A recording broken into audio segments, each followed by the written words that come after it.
My name is Koris. And Corey, how old are you? I'm 20. 20. 20 Mhm. years old. Yes. Where are you from? Prescott. Preston. Yes. I got you all the way up here in Little Rock. We did an Yes. interview for my Survivor Series. I'm a burn survivor. Well, let's go ahead and I guess just start from the beginning. What happened?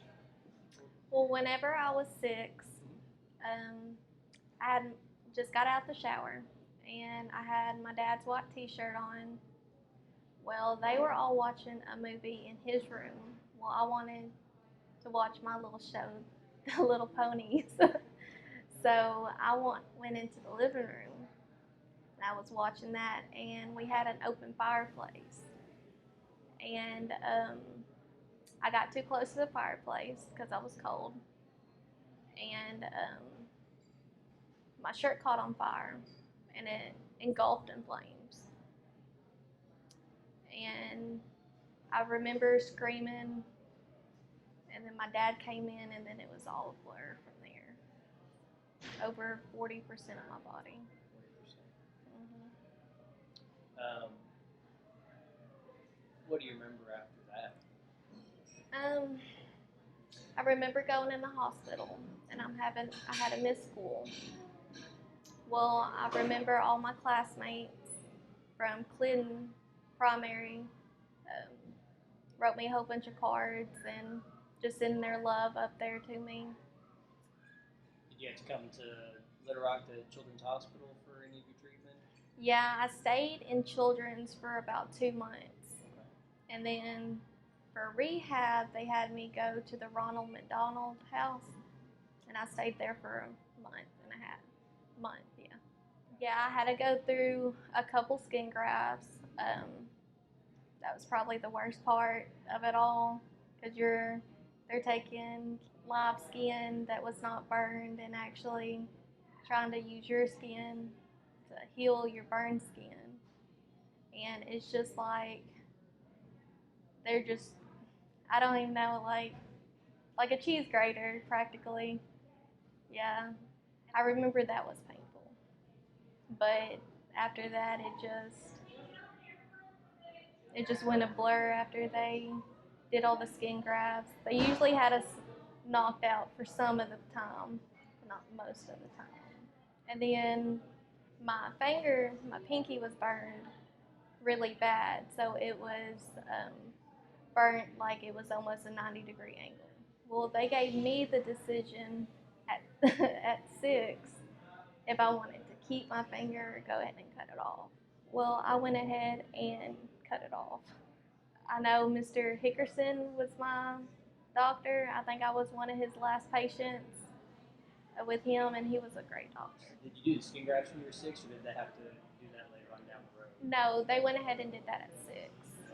While I was in there, they went ahead and did that so it would heal with me versus of just leaving my skin open to infections. Did you get any infections? I remember my mom telling me I was on um, a vent for a month. So that happened at 6. What was school like then? What was elementary school and middle school and stuff like that like? Man, middle school, I still went to Hope in middle school, and you have to wear this compression thing, and it's to help you for your skin to compress and actually heal. Well, that thing was horrible. It stood out like a sore thumb. It was, you could tell I was wearing it for something, and just as a little kid, that's hard to deal with, being little and having to explain it to everybody you meet. I ended up moving to Prescott in 3rd grade, and middle school was hard. Starting a new school, trying to make friends, it was difficult.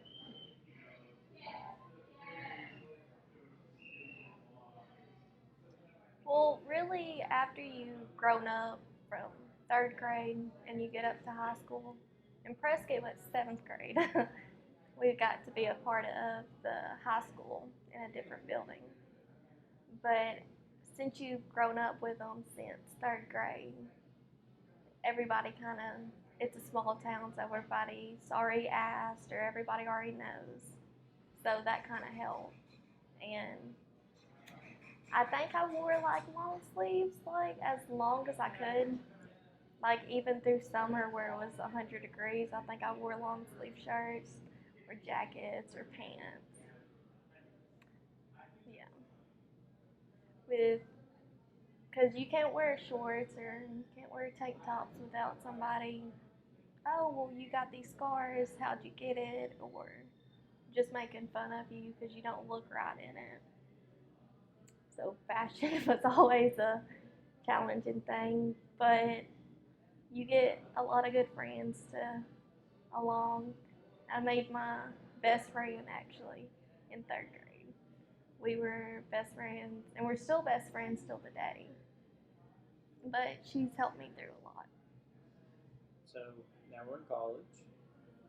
College is just like college. Nobody cares.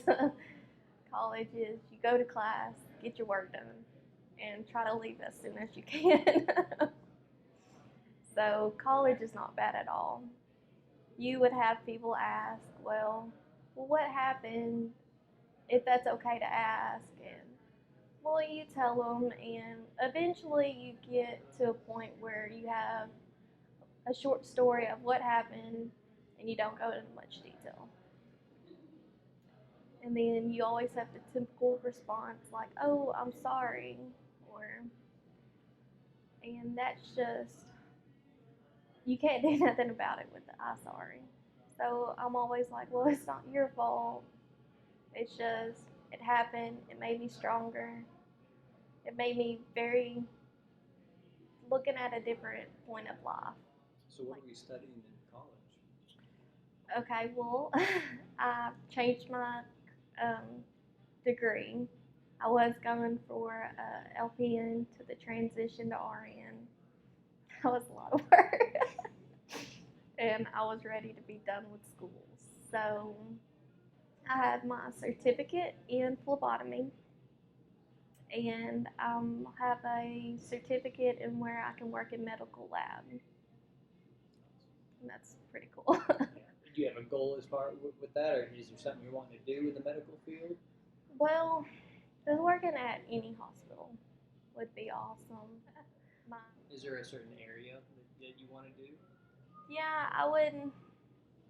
I'm moving up to Hot Springs this next summer because I have to have one more surgery with my burns because it's been 15, 16 years since my last surgery. So I just have to get I guess, a little touch up. I didn't realize that is that normal to have to do them periodically afterwards? Well, I guess if it, I guess if it messes with your physical, where you can't do very much, like, because when we're little, you want the skin to grow with you, but sometimes it forms in weird places, so it don't always grow with you.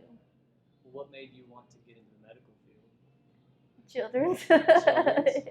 And all the staff that helped me, and I'm just I'm good with people, and I like to help and get everybody feeling better. So you got a caring heart and want to take care Yes. of other people. That's awesome. Yes, very caring heart. You don't hear much about burn survivors in the media. You hear about a lot of the focus these days is on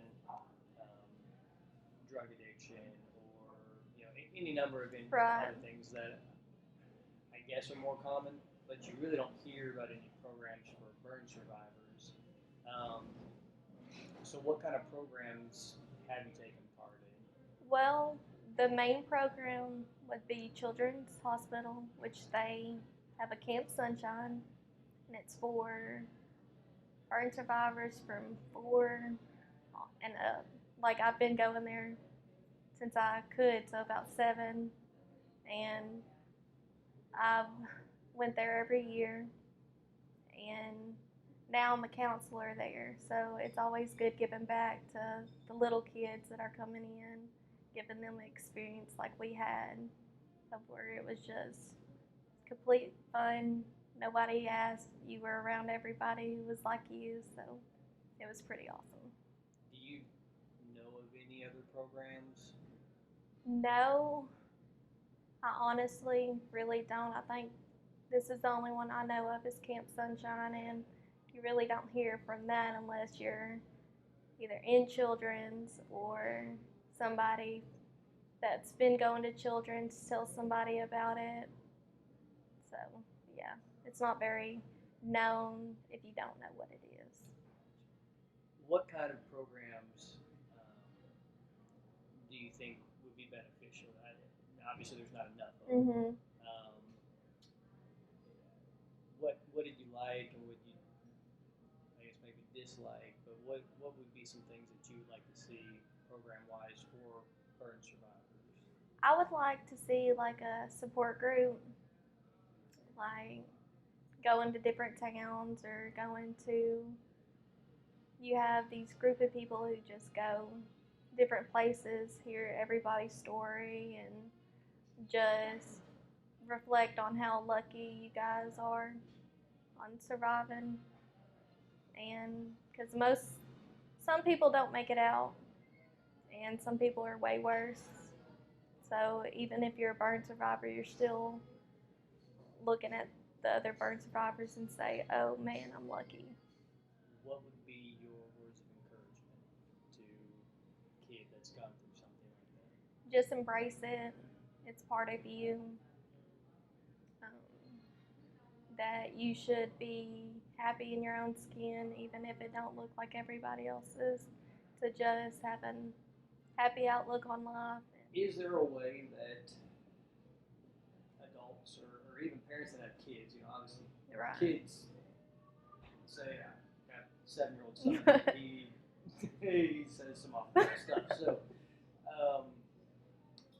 is there a way that an adult or a parent with a kid, is there an appropriate way to ask? Well, because you have a lot of people who will just make assumptions. And that was assumptions when, with high school, everybody had a different story.